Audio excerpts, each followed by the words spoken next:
We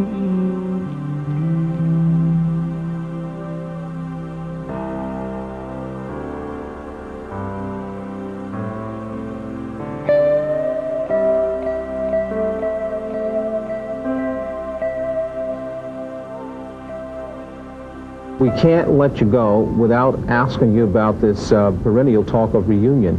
First, are you still in touch with the old band members from Pink Floyd? No, I haven't spoken to them for some time. Does that suggest that talk of a reunion is at best premature, if not outlandish? I didn't know there was any talk of a reunion. Oh yes, all Pink Floyd fans want you guys to get together again. Think it might happen? No, it's not going to happen. Not going to happen? No, there would only be one reason for it happening again, and that would be if we were all skint, and we're not. That's a British phrase. What do you mean by skint? Skint, broke, stony. Oh. Busted, okay. We understand. When old bands get together again, there's normally one central motivating factor, and that is that they need the money, you know. People grow as they get older, and they change and they move in different directions. And the other guys in the band and myself have moved off in separate directions, and I doubt very much if our paths will converge in the future.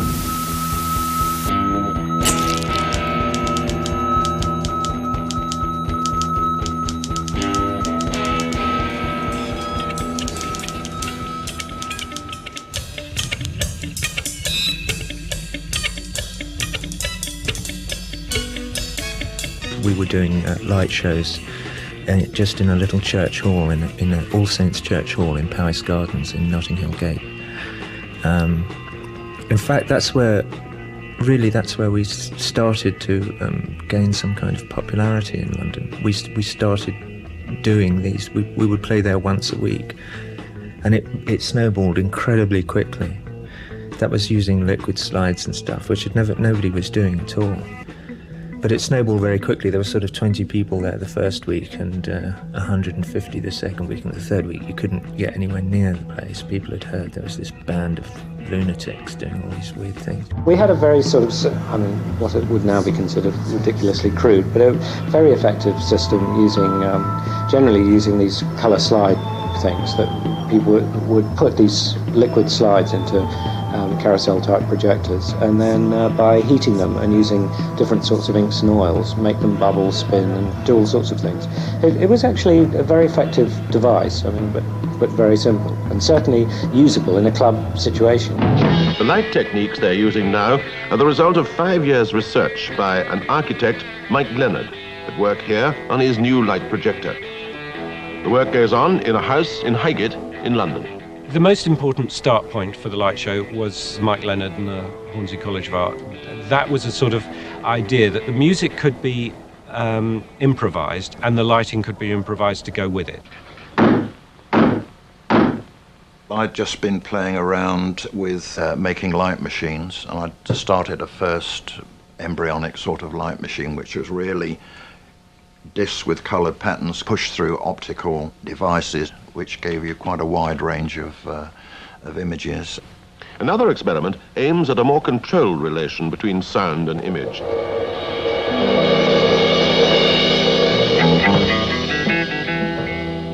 Providing the music, a group which features a range of unusual sound effects, the Pink Floyd.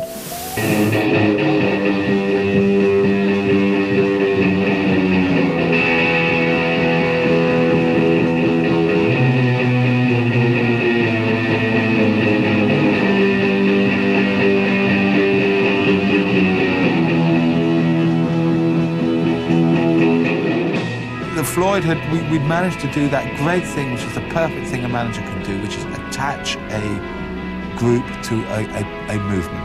And so somehow or another we'd managed to classically attach the Pink Floyd to the underground movement, as it then became known, the sort of psychedelic movement. So in a sense, people were buying their records because they had a light show. I mean, they weren't buying their records because they were such great records. Well, they were really, but they were listening to them or checking them out because of the light show, because they were trendy, because people had bells around their necks, because of smoking dope, because of incense, because of all those sorts of things. And so they're associated with a movement, so that if you wanted to be seen to be being underground and hip and groovy, well then you bought a Pink Floyd record.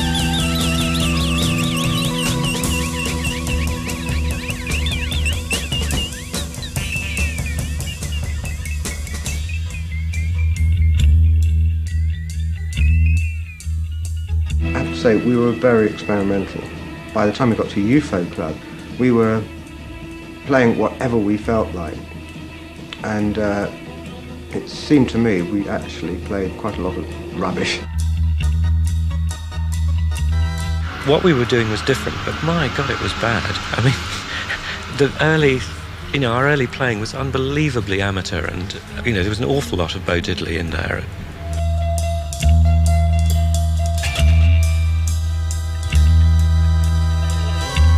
In fact, if one could listen to a tape of it now, it was very, very ordinary musically. It's just that we got away from the 3-minute format, which almost everybody was still doing. There were no kind of extended solos in pop music.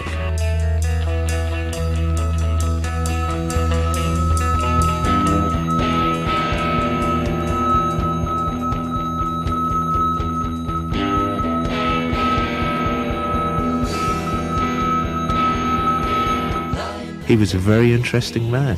He was a visionary, he was an extraordinary musician. He started Pink Floyd. If he hadn't been there, nothing would have happened. He was the key that unlocked the door.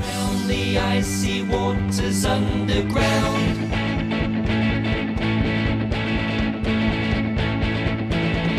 I remember when Syd joined the band, he had all these incredible ideas, lyrically and musically. Very strange, and very childish in a way, some of his stuff. I mean, it's kind of fairy tales and all this stuff, but totally unique. I'd never heard anything like it, and it was fabulous. He brought the ability to play the guitar, which was quite unusual at that time. I suppose also he brought the ability to perform, and eventually, I mean, obviously not immediately, but eventually he brought songwriting. Syd had started writing songs, I think even before he came up to London, and we started the group. In fact, there was a kind of a group in existence before he came up to college, because he was a year younger than me, and he kind of joined an already existing set of people. And he certainly, from those very early days, was writing songs. Lucy Leave, I remember, was one of them. He wrote quite a number. Our set would be, in those days, would be, I should think, maybe 25% Syd's songs. Actually I did write the odd song then, in those days. They were awful, they were really terrible songs. And the rest of it was rhythm and blues, sort of anything from John Lee Hooker to Bo Diddley. But not much, we didn't get a lot poppier than Bo Diddley. Rufus Thomas. I don't think we ever did any Chuck Berry songs, I don't know why not. We probably couldn't play them. They were too difficult for us.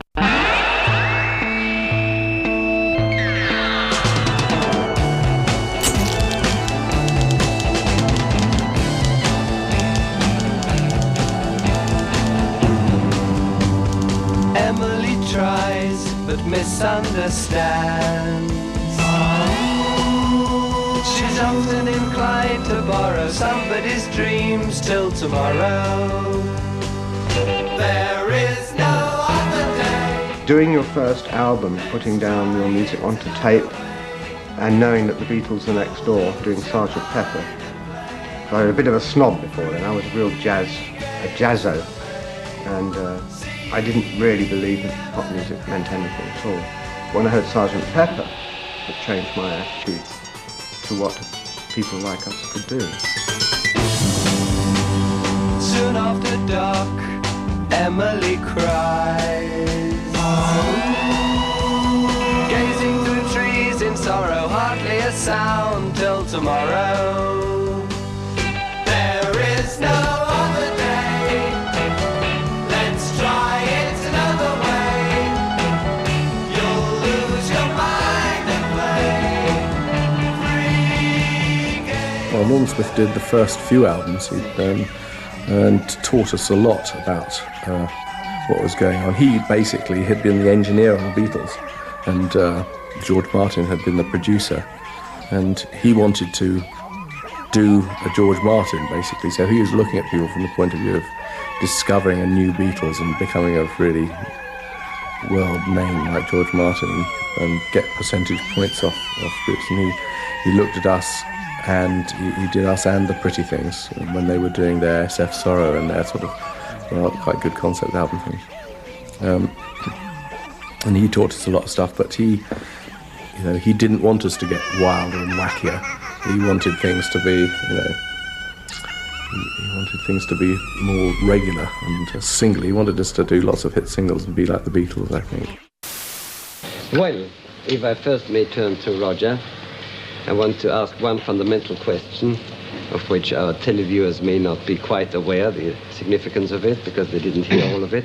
Why has it all got to be so terribly loud? For me, frankly, it's too loud. I just can't bear it. I happen to have grown up in the string quartet, which is a bit softer. So why has it got to be so loud, so amplified? Well, I don't guess it has to be, but I mean, that's the way we like it. And we didn't grow up with a string quartet, and I guess that could be one of the reasons why it is loud. And it doesn't sound terribly loud to us. Yes, actually, not everybody who hasn't grown up in a string quartet turns into a loud pop group, so your reason is not altogether convincing. But I accept that you like it. What I'm saying is that if one gets immune to this kind of sound, one may find it difficult to appreciate softer types of sound. Syd, yes? No? I don't think that's so. No. I mean, everybody listens. We don't need it very loud to be able to hear it, and with some of it is very quiet, in fact. Right. Personally, I like quiet music just as much as loud music. We play in large halls and things where obviously volume is necessary, and when people dance, they like volume, comes in on its own, but... There's no shock treatment intended? No, certainly not. Some people think that we deliberately try and shock the audience and make them, by the volume and keep them quiet sort of thing, but this isn't so. Well, there it is. I think you can pass your verdict as well as I can. My verdict is that it is a little bit of a regression to childhood. But after all, why not?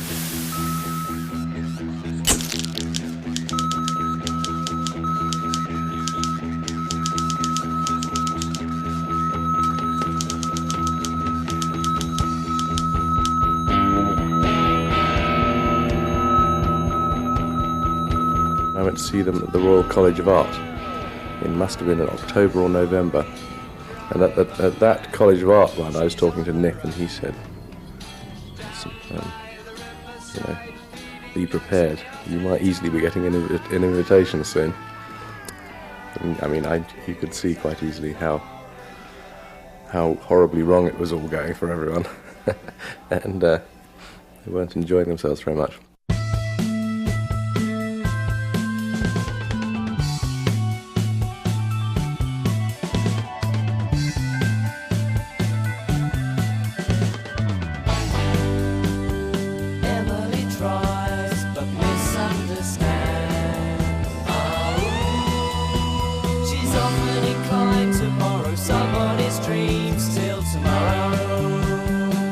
This is a sort of measure of his brilliance, really, because he was gone, he was really gone. And we went to this rehearsal hall and he said, I've written a new song. And we all went, great, fantastic. We'll learn it then. And he went, it goes like this, and he played this quite sort of fairly complicated rhythmic thing over some very simple chord changes. And then he said, and then the chorus goes, have you got it yet? Have you got, you see, like that. And so we went, oh yeah, right, okay, well, how does it go? And he played it again. And so we said, okay, we'll try it now. And we started playing it. And he played it differently, see. And then we got to go. And he went on doing this, and it was at least 20 minutes before we suddenly started to twig that no, we hadn't got it, and there was no way we were going to get it, because every time he played it, he changed it.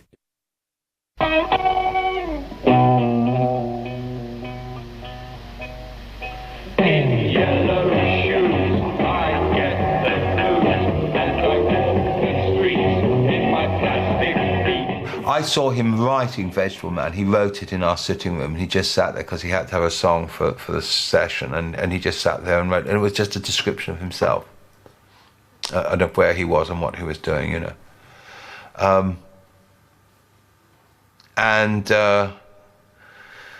Jug Band Blues, and perhaps a bit earlier, you see, it's a bit more poetic. Vegetable Man and Scream Your Last Scream were the later songs, and they're becoming more and more sort of open sores and more naked. His head did no thinking, his arms didn't move, except when the wind cut up rough and mice ran around on the ground. I don't think they knew where they were going at all. When I joined, I think it seemed to be like we could maybe, how should I put it, maybe milk a bit more out of a dying thing. And that's just what we've been doing ever since, according to some. He stood in a field where barley grows.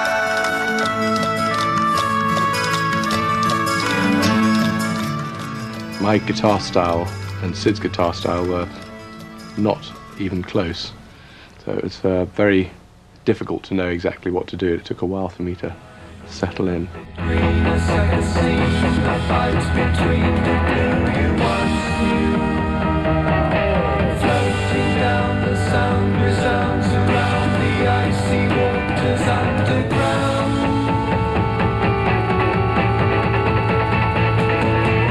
Strange time with both Syd and I turning up together to rehearsals and going out and doing shows with 5 of us, where I would be learning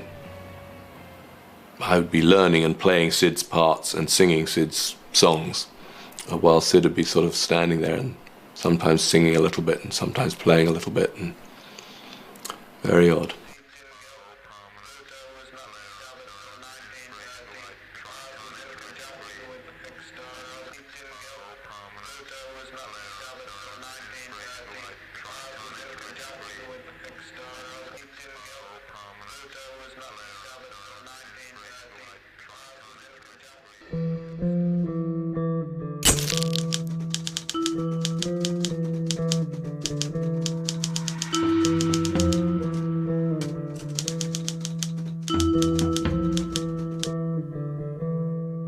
And now meet Roger Waters of Pink Floyd.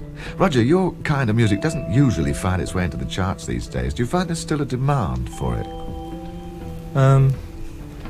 Recording-wise, there's quite a big demand for albums. Yes. There isn't a demand for singles. It's not that kind of market. Really. Right.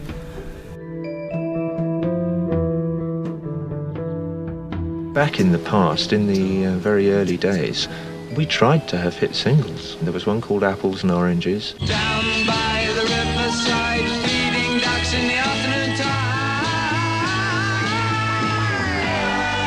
Apples and oranges. Anyway, there were a number of attempts, and it became quite clear that we just were no bloody good at it.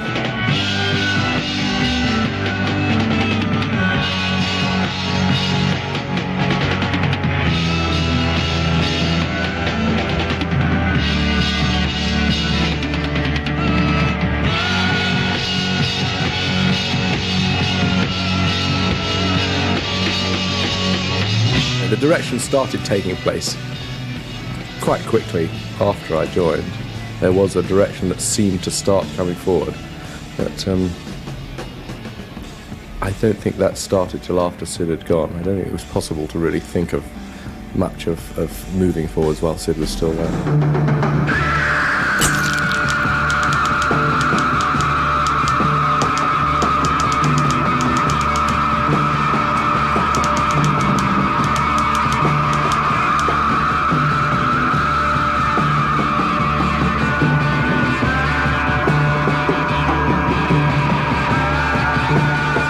I think Ummagumma was, in a way, probably a failed experiment, and quite an interesting one. You could say the significant thing was that we didn't do it again.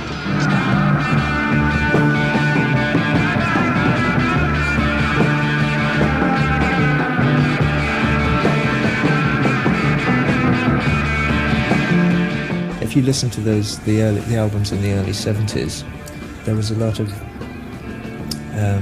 let's just play D minor and wander about over the top of it. And then, I know, we could suddenly start playing very loud, still over D minor, no chord changes.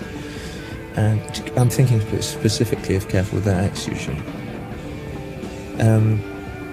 So it was the least subtle possible music that you could imagine, because it involved absolutely nothing. It involved no chord changes. All it involved was, it was still rock and roll by my definition, because it involved a sense of worry about sharp things, Careful with That Axe Sushi. So the title was the whole song, really, and there was a scream in the middle of it, and it all got loud, and then it all got quiet again. So there were, if you like, new ways of writing pieces developed out of the fact that none of us could write songs by any normal, accepted method. But we had to start trying.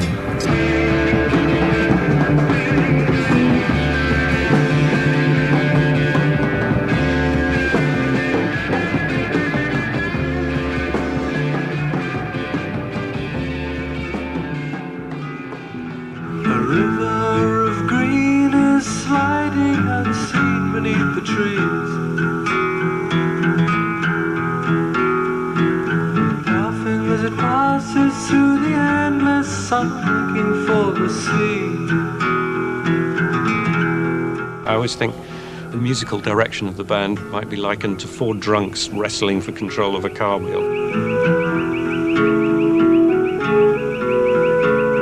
I mean, I'm a different person. Roger writes what he writes, and I just write whatever I can manage. It's quite enough of a struggle getting any lyrics without worrying about whether I'm being positive or not positive, or more positive or less positive.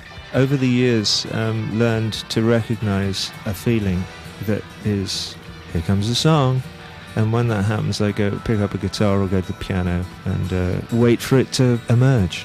It's a very passive thing. If my songs mean stuff to people, it's because the conscious bit of me, interferes as little as possible with the emergence of the song from the subconscious and therefore more real feelings.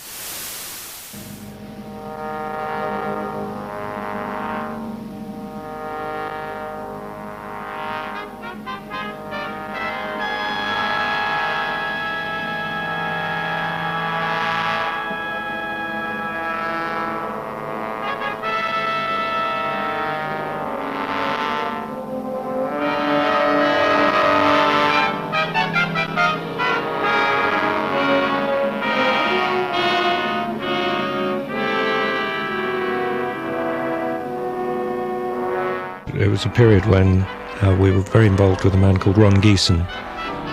He's a Scottish lunatic. Exactly.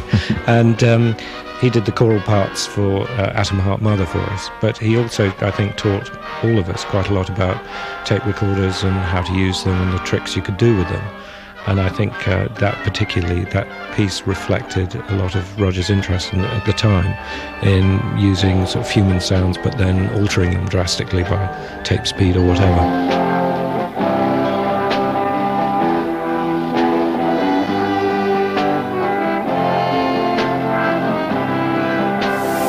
It was already a complete piece before Ron came on the scene, and we decided to get him to do some orchestration.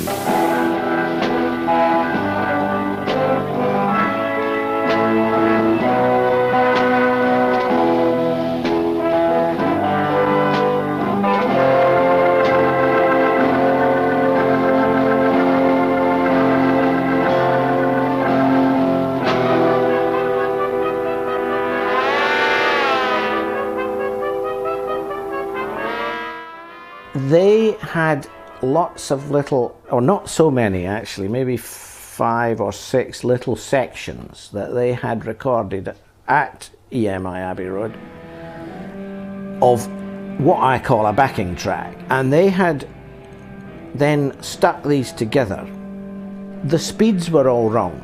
Like when you're moving through a piece, you know when it should speed up, you know when it should slow down. In fact, the reverse happened with some of the sections, because when they stuck the sections together, they didn't actually really work. So my job, the job part of it, not the art part of it, the job part, was to craft something sensible on top of this rather cobbled collage or montage and make it look like it was working.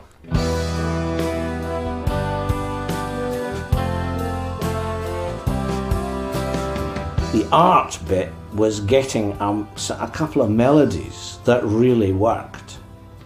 And I believe that the opening theme melody really works and the cello melody really works. And they're entirely out of my head.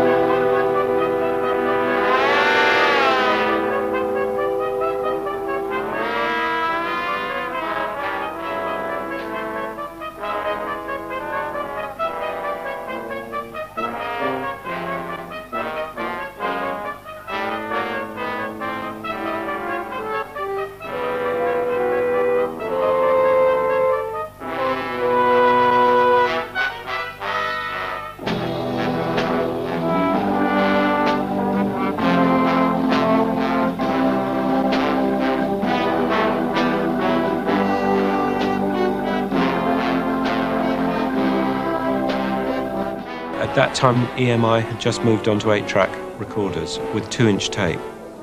And no one had actually cut the tape at that point. It was considered that maybe there would be problems if it was edited. Consequently, Roger and I had to do the backing tracks in one pass. It was a 23-minute piece, something like that. We probably took about the third take where we actually got all the way through it because it was so difficult for us to remember where the hell we were in the piece. So from then on, the thing in some ways went downhill. When we'd finished all the recording sessions at Abbey Road, I said to Steve O'Rourke, the manager, I said, that was a good rehearsal. Can we do it again, please? For real. Of course, that was never to be because of the energy levels and the money constraints and the whole bit, and EMI wanting to get the stuff out. So reality prevailed, which is a state of art. It always has been.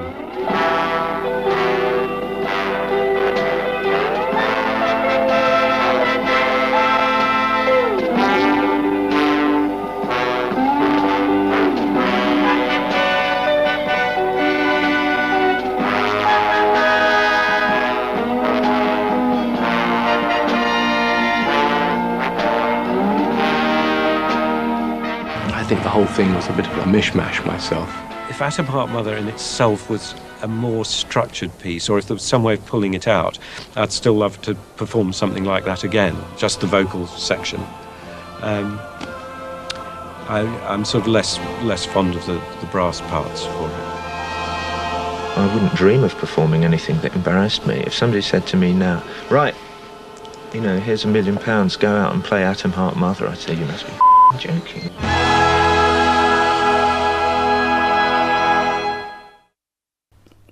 The group was mostly receptive to my ideas.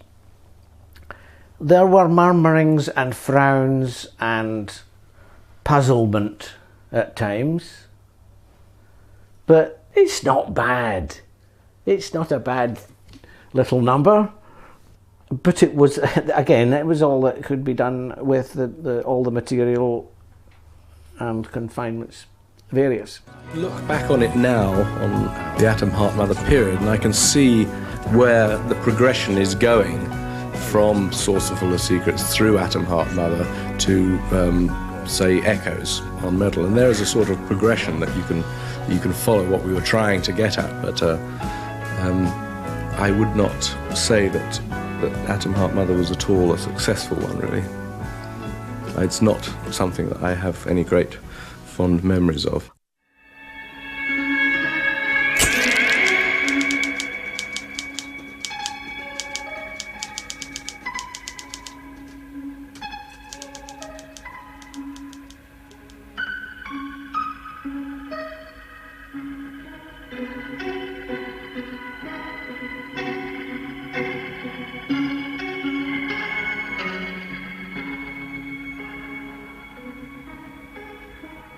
the Medal album, to me, is the point where it all started falling into place.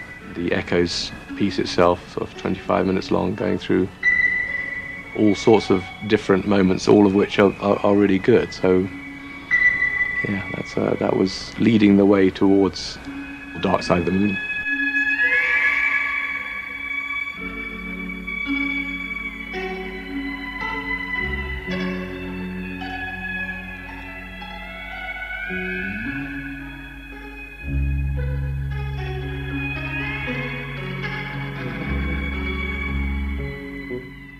Pinging at the beginning was Rick, and we had put a microphone onto a grand piano and run it through a Leslie speaker, which is what you usually use for the Hammond organ. And every time, as Rick was tinkling away on the piano, every time you got to one particular note, it would pick up a resonance through the Leslie speaker.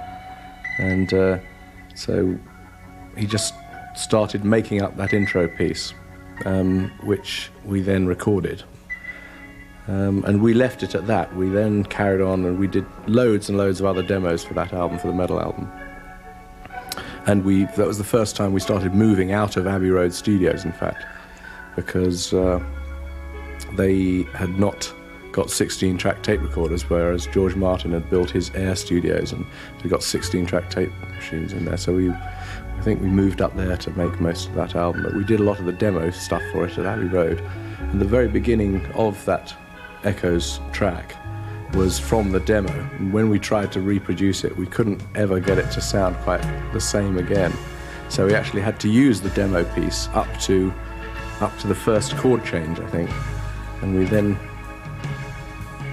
edited onto another piano through another Leslie that we recorded somewhere else. Overhead the albatross hangs motionless upon the air, and deep beneath the rolling waves in labyrinths of coral caves, an echo of a distant time comes willowing across the sand, and everything is lovely.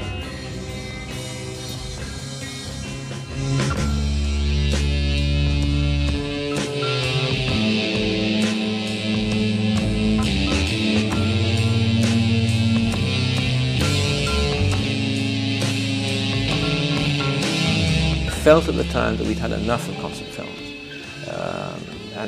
so maybe the main idea of the film was to do a sort of anti-Woodstock film where there would be nobody present, and the music and the silence and the empty amphitheatre would mean as much, if not more, than a million crowd.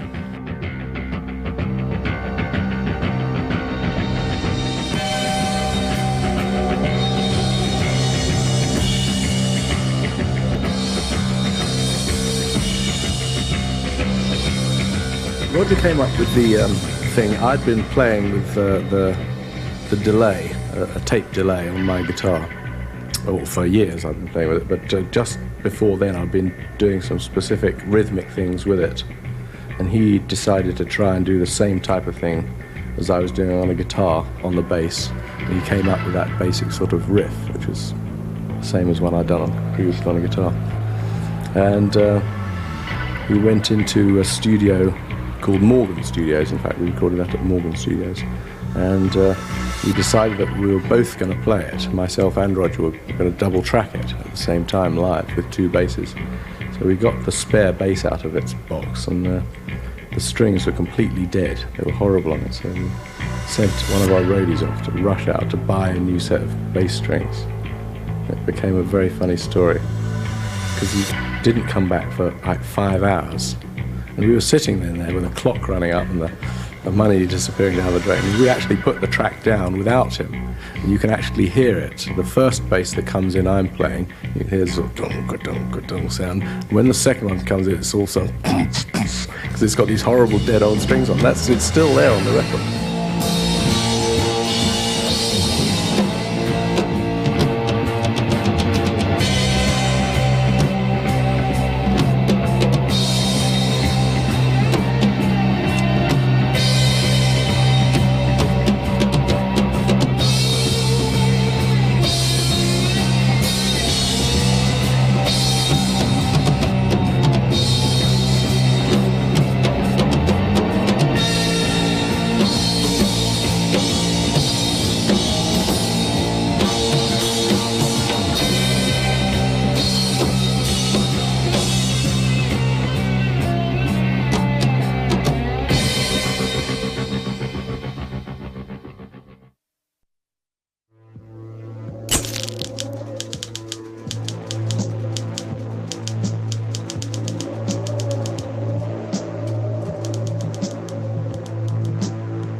cœur de la Nouvelle-Guinée, une des plus grandes îles du monde.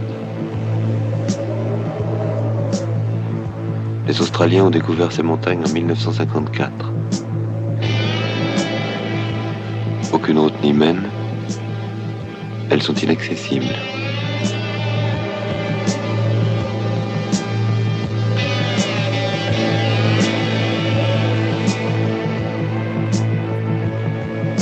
It's an interesting area, but it's possibly something we're more likely to do as individuals than as the band, because it tends to take up an album, and that sort of valuable time that's perhaps better spent, because of the time taken on an actual Pink Floyd album that's not directed by or motivated by any other outside force. But it's a very good discipline, I think, in terms of making records, because you're suddenly called upon to do a very different sort of job, and you're not given a free hand at all.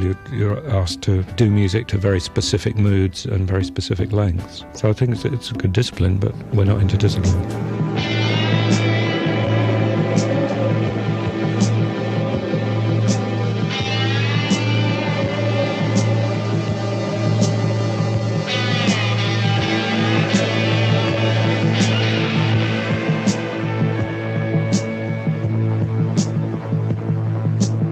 There were things on Obscured by Clouds and Medal where Roger was really starting to try and write stuff that did mean something and was relevant to people and situations.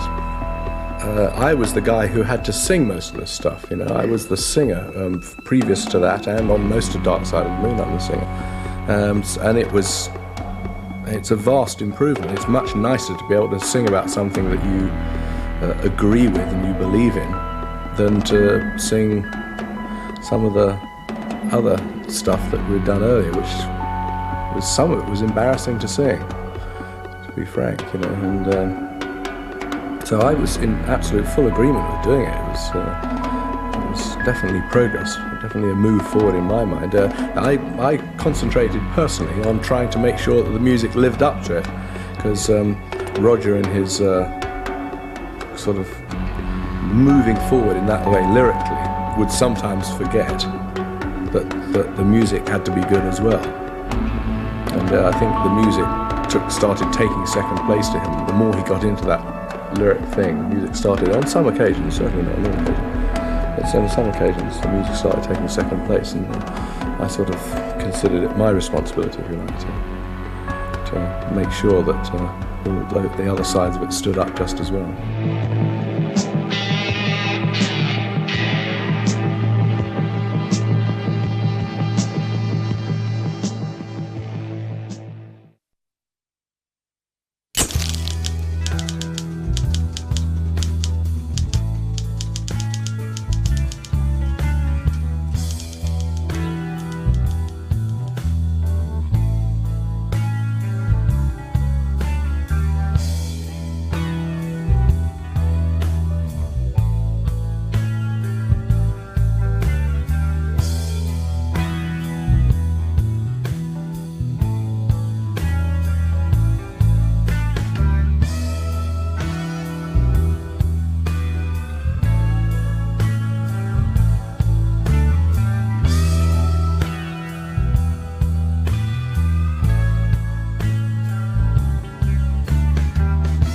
Dark Side was the first piece where we really, I think, planned it out from, the start to the finish.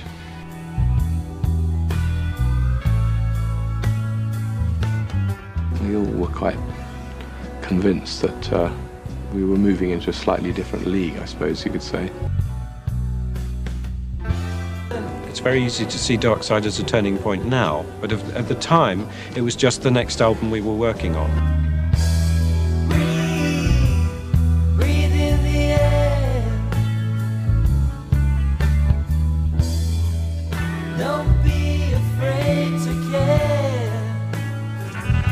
Dark Side of the Moon was the discovery of a format. I like the idea of an album being about one specific thing and all the songs within it relating back to a central theme or idea. It's a great record. It doesn't sound out of date even today. I mean, sound quality is great. It's good music. It's great lyrics, had a great cover, a great package. The whole thing, all of it, every part of it worked and fitted together.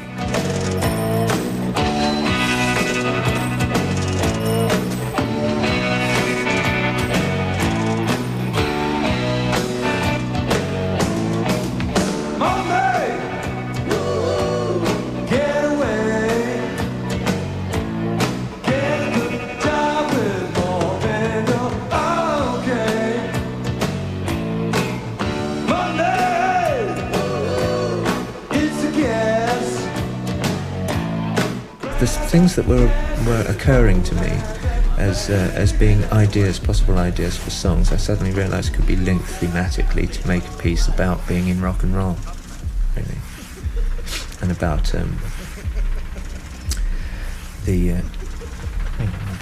the pressures involved and how they can divert you from maybe your true path. How easy it is to get pushed sideways into areas which are a waste of time.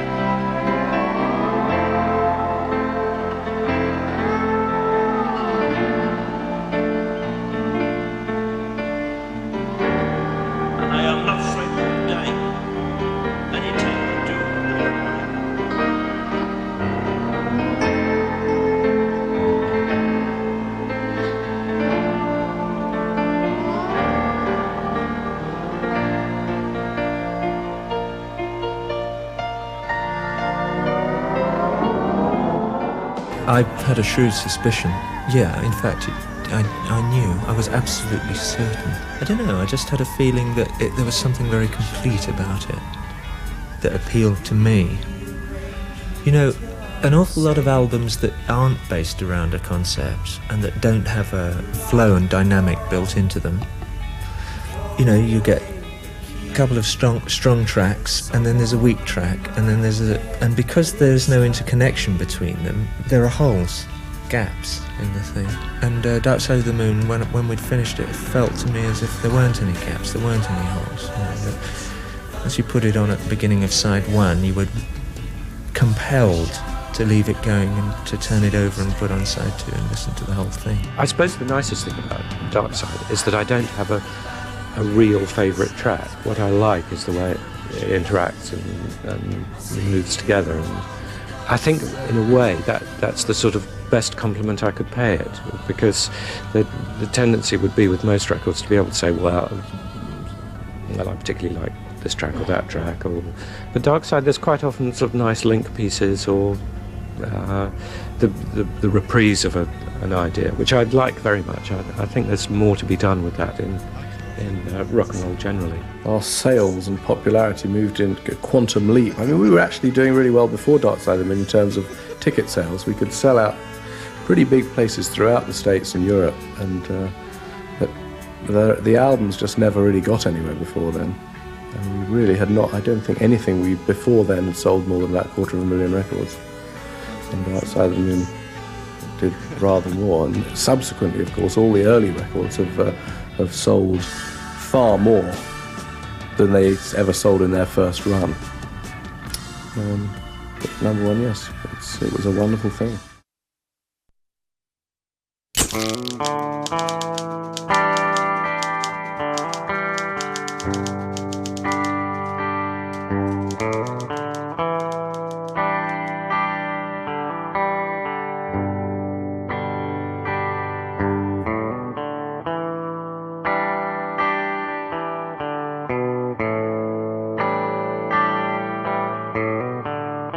I think it's our best album.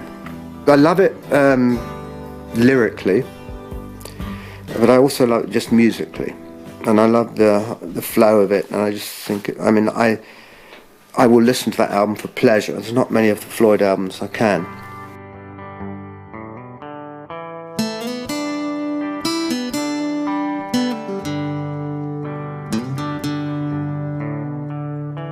Everyone thinks that the best of our moments are the moments where, I do anyway, think that the best of our moments are when the best of Roger and his lyric and idea and driving force came together with some of my more melodic and emotional moments that sort of fall out of my guitar and things once in a while. Certainly the Wish You Were Here album on Shine On You Crazy Diamonds are sort of sublime moments for me anyway.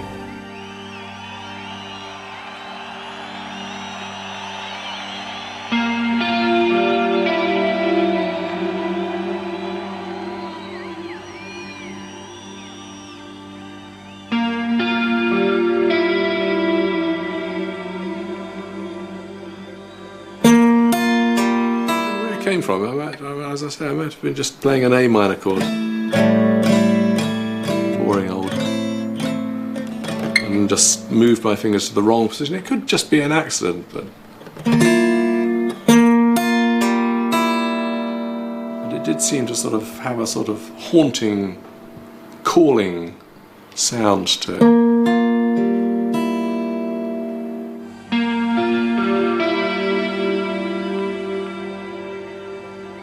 When something does that, you sort of repeat it over and over, trying to sort of see why it's attractive to you and where you should take it. And that set Roger off he loved it, and that's what sort of got the ball rolling, I suppose you could say.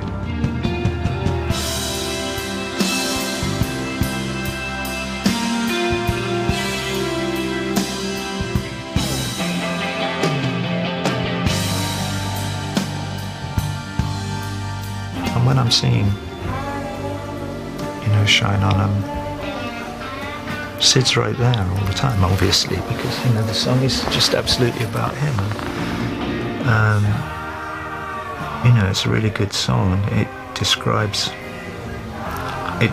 how I experienced his disintegration, and it describes as well the great desire I had then and still have now, and the passion I have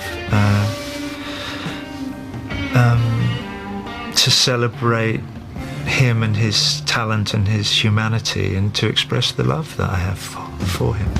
Remember when you were young, you shone like the sun.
Played that in the control room of number 3 studio at Abbey Road, and it's just something I'd been strumming at home, and Roger immediately said, "What's that? What's that?" And we had to sort of immediately get on with that and work it up and write the rest of the music and stuff.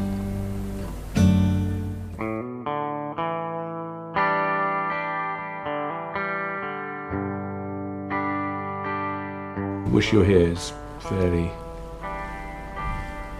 must be fairly specifically about Syd, but it applies to so many other things. It has an emotional depth, and it's sort of fairly universal, I think. And I suppose you could say that we haven't done quite as many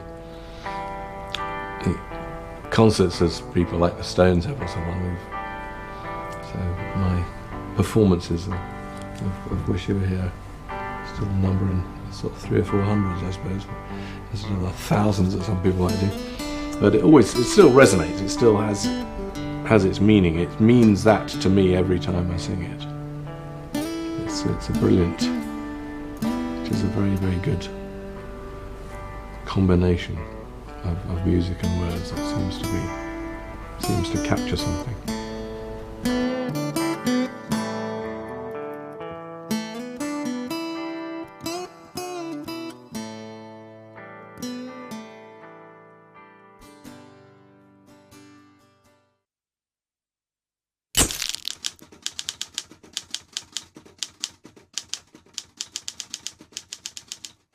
That was widely reported over here because this pig was about 45 feet long, filled with helium, and it was suspended over the top of Battersea Power Station on a wire. And there was always a possibility that, you know, that something was going to break because nobody built an inflatable like that before. So we had a man standing by with a rifle to shoot the thing down should it escape, to puncture it so that the gas would escape and it would come down. I think he was having his lunch when the wire went. And by the time he got out of his car and, you know, loaded his rifle, it was gone. It was a dot in the sky. It just went whoosh and it was gone. And by that time, London Heathrow were receiving radio messages from incoming planes that there was this pig in the air lanes. And so, of course, all the messages at Heathrow are, as a matter of course, are monitored by wire services and news services in case anything happens. And so that got reported.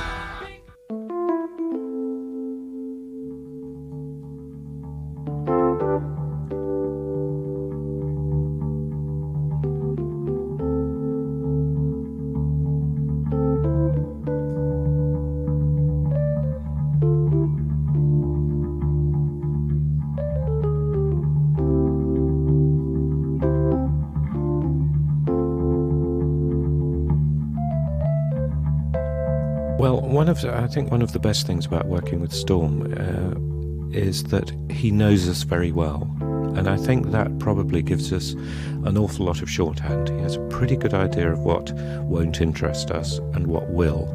I think probably, graphically, we're more radical than we are musically.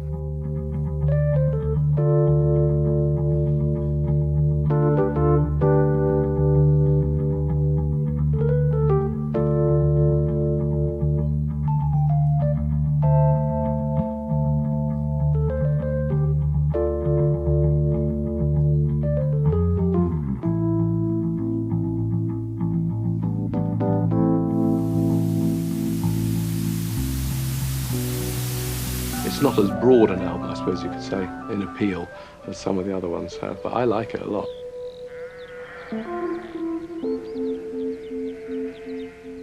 I didn't really like a lot of the music on the album. I have to say I didn't fight very hard to put my stuff on, and I didn't have anything to put on. I mean, I played on it, and I think I played well, but I didn't contribute to the writing of it. But I think also Roger is kind of not letting me do that. This was the start of the whole ego thing, I think, in the band. Animals.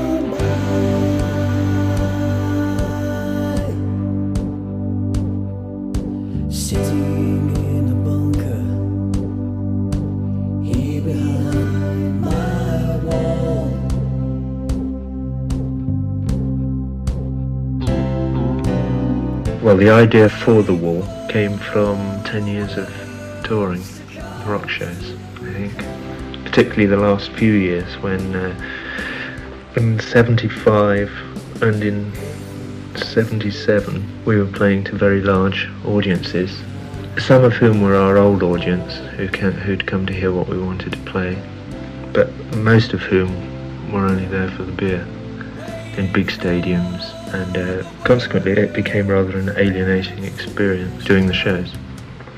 And I became very conscious of a wall between us and our audience, and so this record started out as being an expression of those feelings.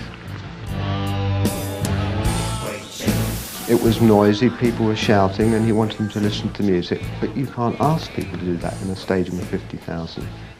They'd shout for what they wanted or their favourite songs or whatever. And you could, I mean, inevitably, and quite rightly, Roger was pretty distressed at the fact that they weren't listening to the music. And when he said he wanted to build a wall across the audience, I thought this is absolutely insane. But he was right, and I was wrong.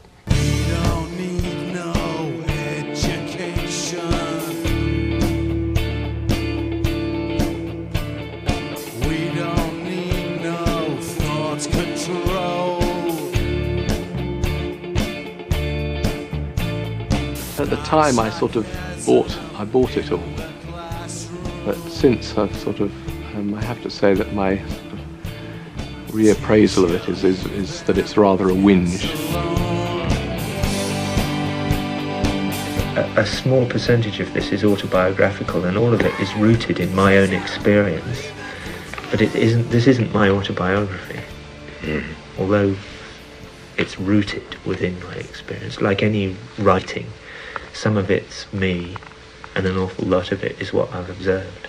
If you're interested in writing songs or writing books or writing poems or writing anything, those are the things that you try and write down, because those are the things that are interesting, and those are the things that will touch other people, which is what writing's all about.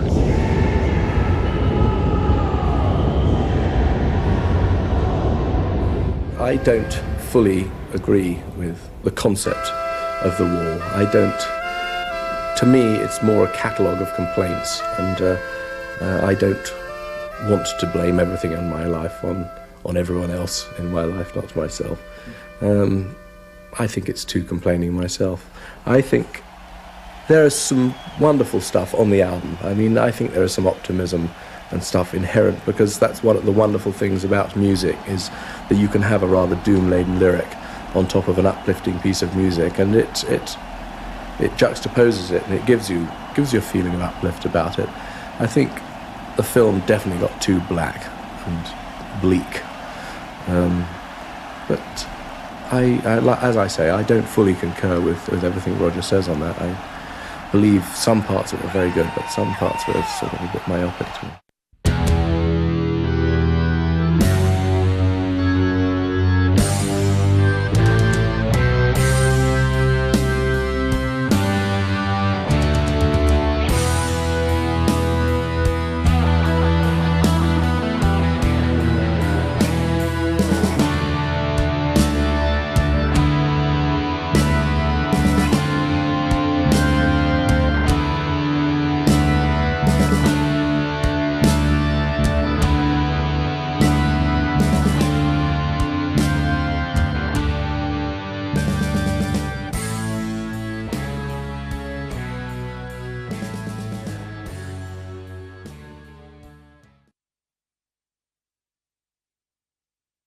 Crazy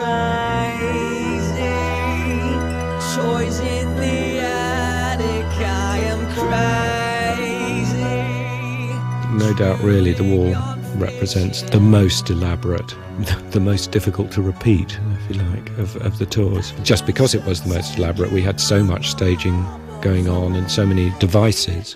And although there was less scope for creativity in the playing during those shows, it was still just as satisfying to get the show through as smoothly as possible, make everything interact properly and work in the right place, and so on. So there's enormous satisfaction there. The wall shows got as tight as we could get. I mean, there was no room for improvisation and no room for anything, and it was, 100% concentration on just getting the cues and everything right and performing it right. So although I loved it as a show and it was great fun, it was musically it was not really good fun to play, because it was too difficult. I had a huge cue sheet which I was following. I was listening to cues and counting people in, and it was difficult. The only moment I could let go was playing Comfortably Numb up on top of that wall, where I did get a sort of extended solo and have a bit of fun.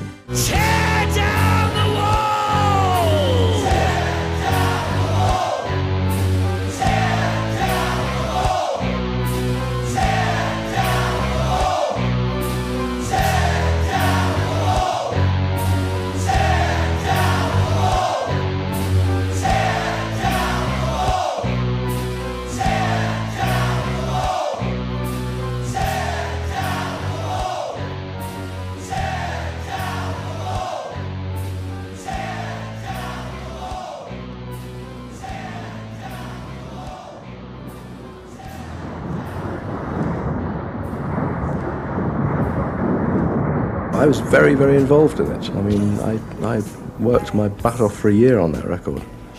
I co-wrote 3 of the songs. I wrote all the music for Comfortably Numb, all the music for Run Like Hell, and part of the music for Young Lust. and did an enormous amount of production and arrangement work on that album. And of course it is something that bugs me slightly, that people tend to think that it's a Roger Waters solo album, which it just certainly isn't. You know, it was a lot of hard work went into that by all of us.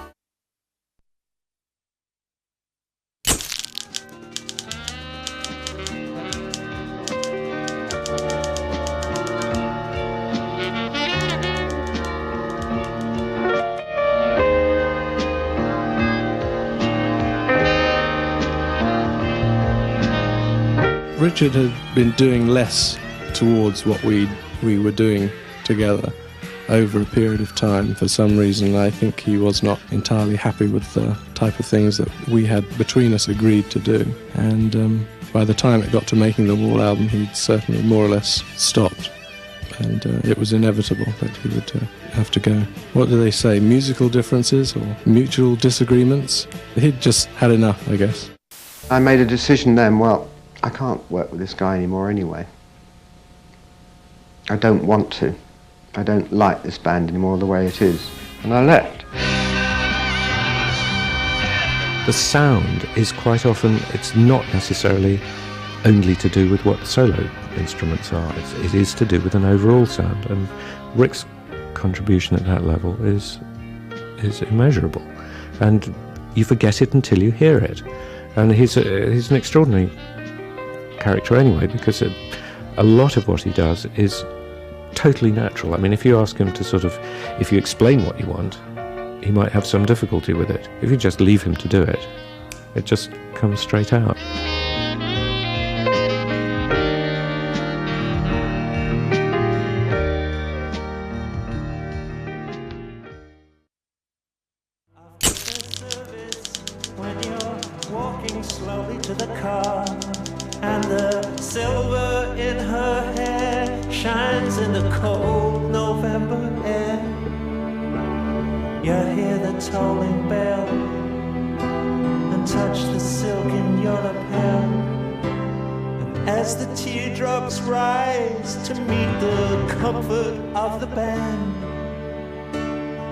The final cut, I suppose, ended up as being an expression of my concern that my generation, our generation, have betrayed the sacrifice of the dead from the Second World War, one of whom was my father.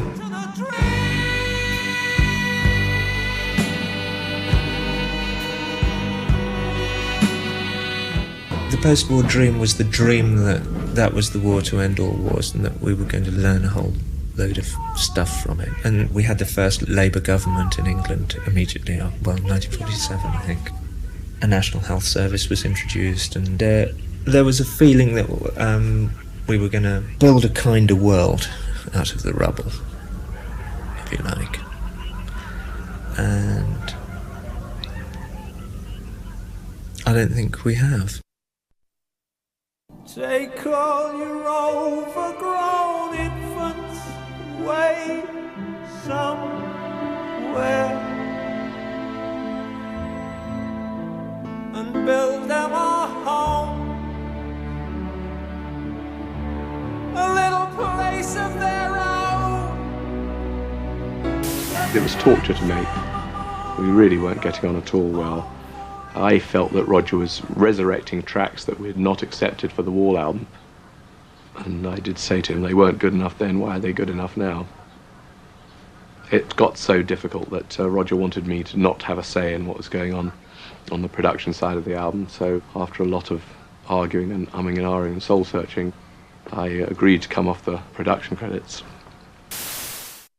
I think we'd all absolutely had enough of working with each other. The Wall had been an enormous sort of effort, and not only had gone on for a long time with films, movies, Book of the Film, Son of Wall and all the rest of it. By the time we got the final cut, that was another development of the Wall. I mean, that was meant to be the final Wall. And I think also that by then Roger was doing so much of the writing, so much of the work, that he was feeling that we weren't pulling our weight, and we were feeling frustrated that there was nothing to do. So I think it's a good example of the fault is fairly equally divided.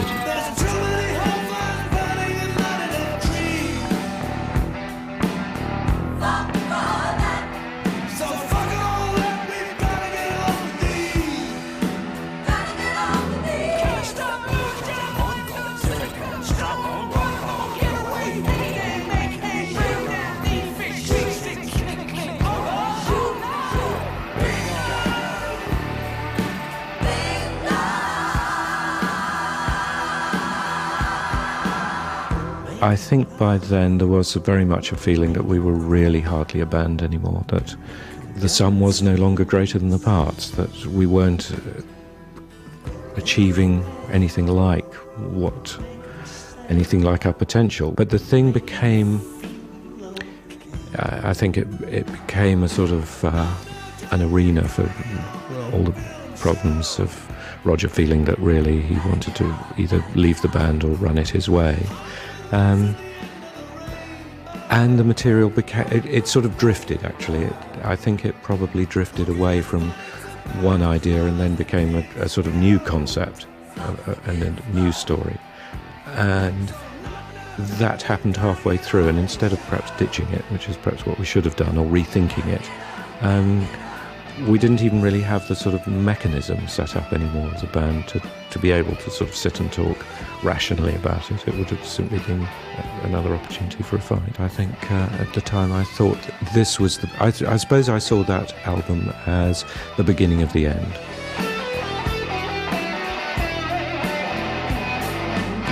Inevitably in a band like Pink Floyd there's a lot of jealousy builds up and rancour and backbiting, and as I'm on record often as saying, I think bands tend to stay together far too long because it's safe and comfortable and you have a guaranteed sale of concert tickets and records and things like that because the brand name is very powerful. But I stayed far too long.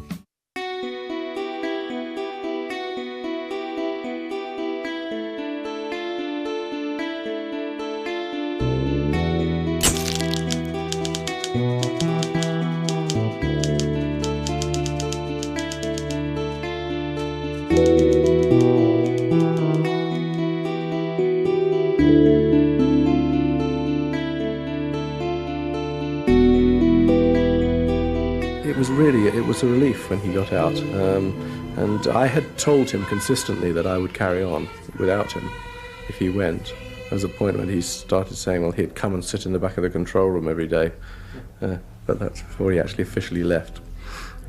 He said, if you started up without me, I'll come anyway and f*** you up. So, well, he eventually decided to leave, and I think he was trying to... I think he was trying, in making that statement, he was trying to force us into saying that we'd pack it in and wouldn't do it anymore. But I told him before then and after him that was not my intention, and that I would get it together and do it again. And I started sort of planning at that time. I started planning at that moment that he left for what and how and when to do it. Pink Floyd isn't officially knocked on the head. But why aren't we ever going to do anything again?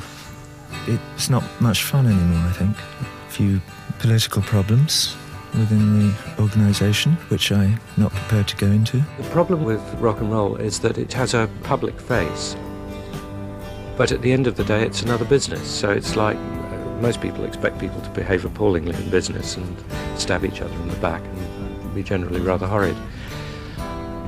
Rock and roll is really rather similar, but it's sometimes superheated because of the money involved or the fame or whatever, and the business of who gets credit for what and all the rest of it. I didn't want to get into a huge slanging match, and I didn't want to get into a court action or any of that stuff. I just wanted to get on with my life. I mean, I failed to see, as I still fail to see, what I did to make Roger upset. I mean, it was my life as well as his life. It was Nick's life as well as his life. We, both contributed in a very large scale to what Pink Floyd was, and trying to dissect the whole of Pink Floyd and analyse it and say who did what precisely in what proportion and who added the salt to the mixture. It's a pointless exercise. The fact is, it was my career, and I had no intention of stopping. So I still, like I say, I still fail to see what I did to him. I just wanted to carry on with what I did for a living, in the way I'd been doing it. And so he started all that legal shit, which I never... It was just a pain in the arse to be working hard, trying to make a record, writing recording when the phone would ring every 2 minutes and it would be the lawyers on with this detail or that detail, which was a very good incentive for moving to Los Angeles, where the office hours are not in sync with the English ones, so that we could get on with it with less interruptions.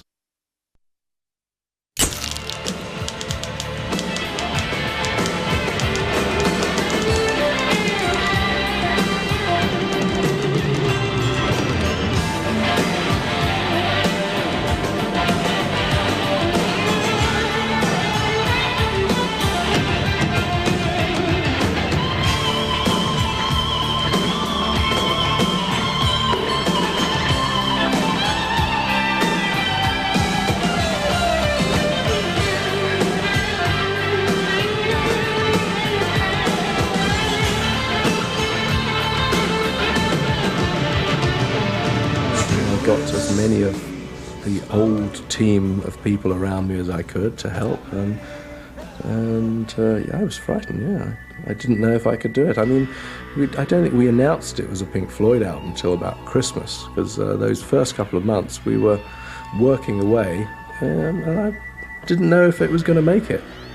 And it was around the Christmas period we started having about enough stuff to start thinking that we could do it, and we then committed to it, and then it sort of all stepped up a gear, because I thought now it is a Pink Floyd project, and we will go for it on that basis. But I was quite tentative about it in the first 3 months. We had a sensitive and mystical, magical kind of time making the record. We did it on this magnificent boat on the Thames River. A 100-foot-long houseboat. It was actually very pleasant to get out of the sort of standard studio atmosphere. However luxurious a studio is, it still tends to be a little bit sort of dark and timeless and all the rest of it, whereas actually to be somewhere where you can look out the window and feel a bit less claustrophobic about it became an important factor.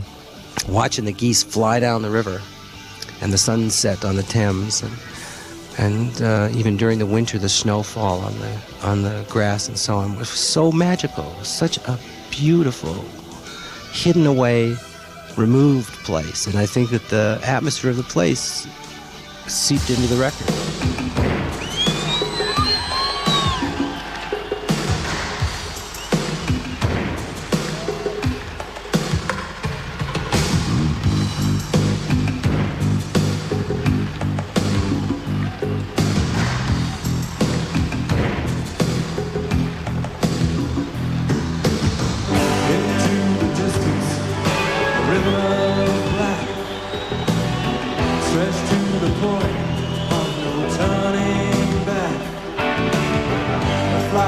Well, Anthony Moore, a friend of mine who wrote some of the stuff on the album, some of the lyrics, was working away at the boat on the studio.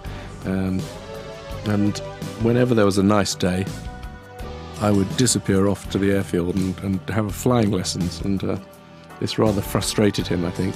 He would, one day, while I was away flying, and he was in a bout of frustration and rage at me not being there, he obviously started writing a song about learning to fly.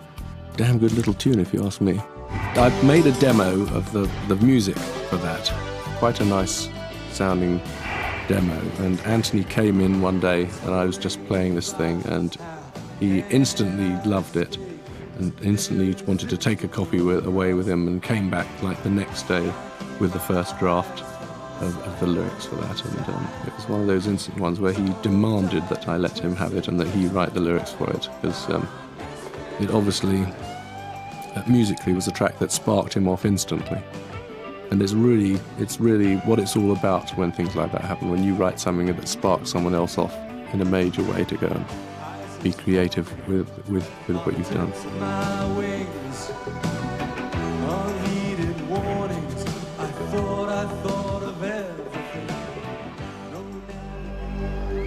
On the turning away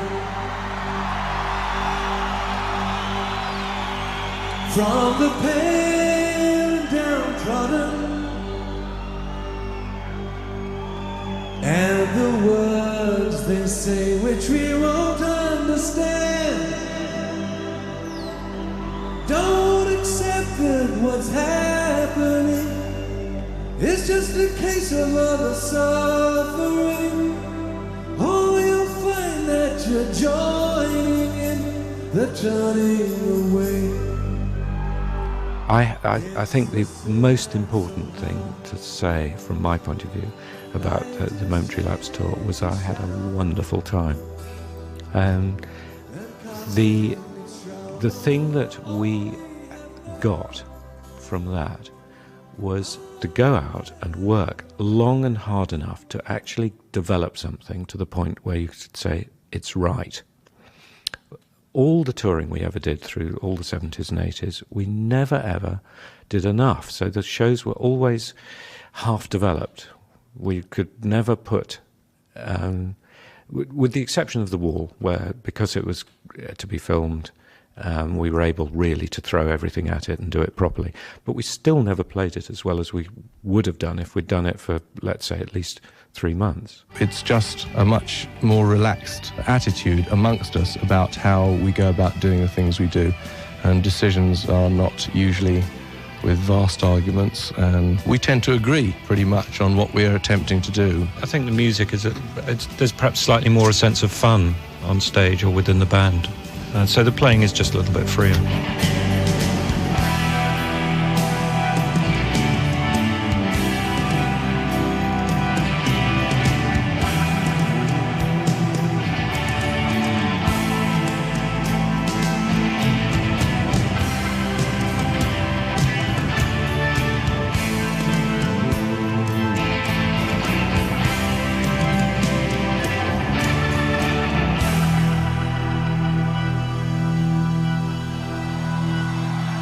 I don't think there was any clear idea of the future, except that everyone realized the band had started happening again. And that last tour had a wonderful feeling to it that we hadn't had for years, because I've done every Pink Floyd tour, and certainly for me, I had probably the best feeling of the band being together since the beginning, actually. So I knew it was going to happen again. There was no way that after the feeling that we had on that tour that Dave or Nick would say, not again. Silence surrounding me. I can't seem to think straight. I'll sit in the corner. No one will bother me. I think I should speak now. Why won't you talk to me? But I can't seem to speak now. You never talk to me. My words won't come out right. What are you thinking? I feel like I'm drowning. What are you feeling? I suppose really the first album that I was in charge of was the Momentary Lapse of Reason album, when I was sort of entering a really difficult personal phase, but didn't want to get into it, and didn't want that to get into the record particularly, I guess. I don't really know. Right now, I'm in a much better personal state than I was at that time. Very happy in my life, and not unhappy to sort of let it seep through into some of the music. You have to do what you feel is the right thing to do at any one given moment, and if you may not have the reasons for it firm up against the front of your mind, but these felt like the things that I wanted to put into the music, and some of them just come about accidentally, you know. And you start off with a little piece of music and something comes to mind, and you think, yeah, and you start exploring it, and it takes its own volition, and the only decision you really have to make is whether you are brave enough to actually leave it there like that. The intention of this album was to try and recreate a band feeling. Both Dave and Nick, I speak for them I think, and myself, really liked the feeling we had on Dark Side of the Moon and Wish You Were Here. And this album, I guess I'd say for the first time since maybe the Wish You Were Here album, is a more joint effort than any album we've done since then. It was a moment when when we did review really how other albums had been done and what we liked in past albums and what we'd like to do again and find. What I particularly wanted on this record was for it to be much more a played record and played by the band rather than bringing people in to augment it and help do it and so on. At least the sort of basic ideas are all designed and therefore playable by the principals. The album since, say, Animals was more an album where Roger and I were taking command of it, and it was becoming more down to things that were written at home by people. The Wall even more so. The Momentary Lapse of Reason album was recorded again by... It wasn't a terribly cooperative event with everyone really putting their maximum in. And this album, I guess I'd say for the first time since maybe the Wish You Were Here album, is a more joint effort than any album we've done since then.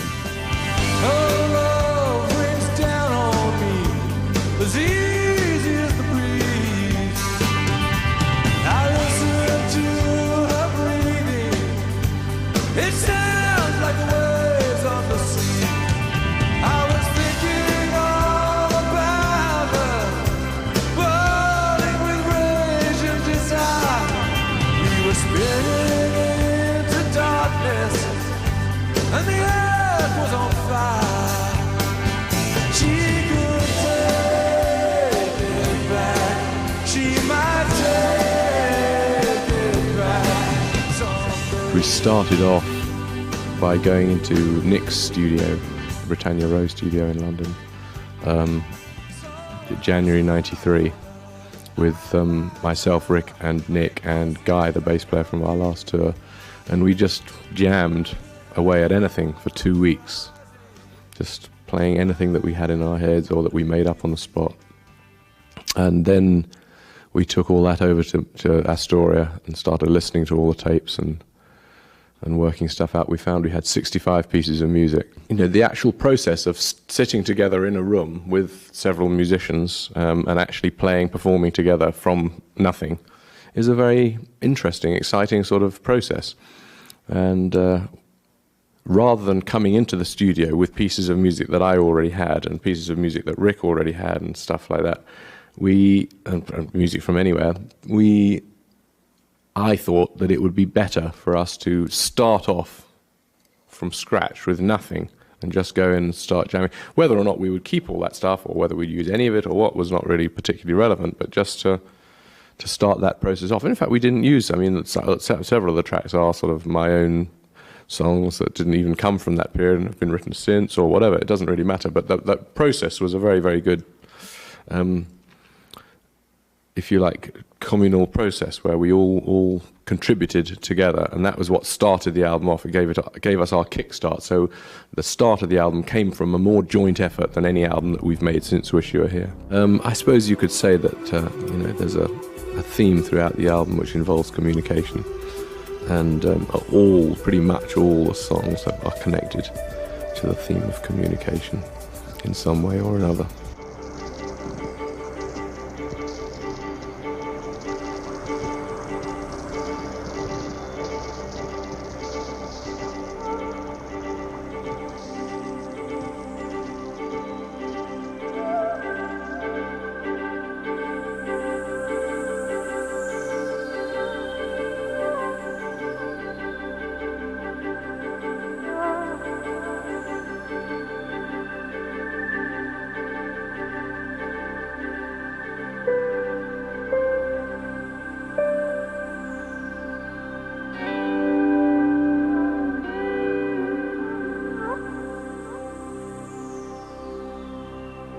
You know, you make a record, and the record you do to suit yourself, but you hope that people will sit at home and listen to it in a certain environment which is personal, and they will devote their energy to listening to it in a way, and they will get out of it a lot of good out of it. They'll be moved by it, hopefully. When you take a show out, it's a slightly different proposition. There's 50, 60,000 people out there in front of you. You can't do it the same way. You have to attempt to entertain in a slightly different way than you are with a record. So we do consider ourselves to be serious at the work we do and serious musicians in some sort of way. But on the road doing big concerts, I also think we have a responsibility to make it entertaining and fun for a large crowd of people. You can't. It's not a small theatre. It's not a sort of intimacies that you can do in the small theatre which you can't do in this. And there are things you can do in this large environment that you can't do in a small theatre. And you have to gear it for the place that you're going to and the amount of people that want to see you.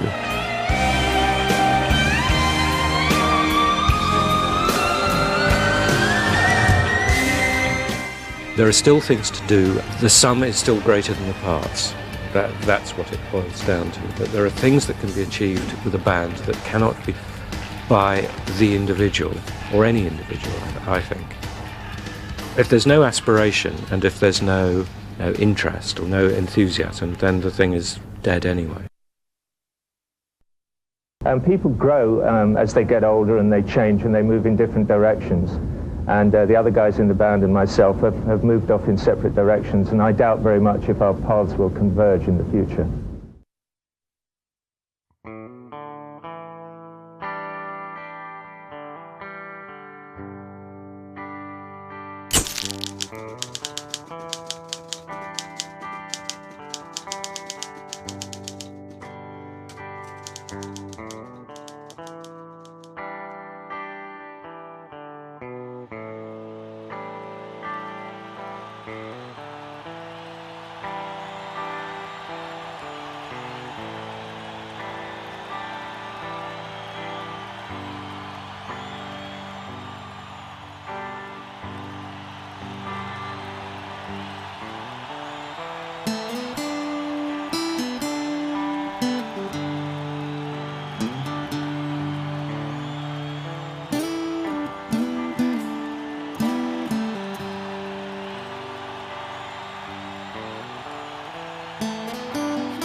So you think you can tell heaven from hell, blue skies from pain? Can you tell a green field from a cold